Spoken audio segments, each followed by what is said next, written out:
This is the story of Joseph, a man betrayed by his own family, but never abandoned by God. Joseph was deeply loved by his father, more than all his brothers, and because of that, his brothers began to hate him. But it didn't stop there.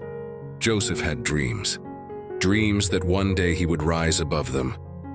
Instead of supporting him, they let jealousy grow in their hearts. One day, everything changed.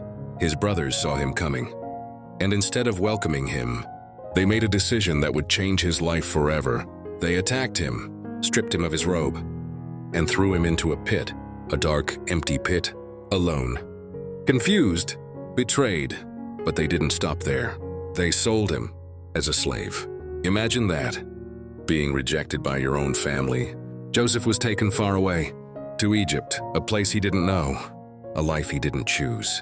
He became a servant, working day and night, but even there, God was with him. Everything he did began to succeed, until one day, he was falsely accused, lied about, blamed for something he didn't do, and just like that, he was thrown into prison, again from the pit.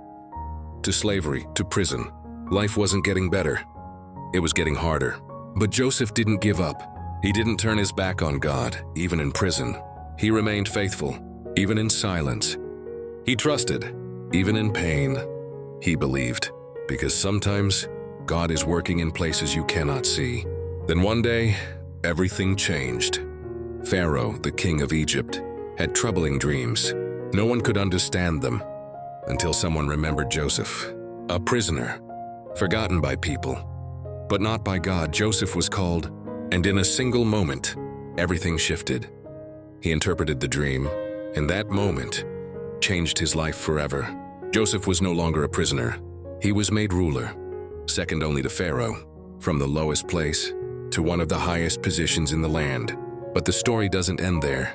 Years later, the same brothers who betrayed him stood before him, hungry, desperate, and they didn't even recognize him. Joseph had the power to take revenge, but instead, he chose forgiveness. And he said something powerful.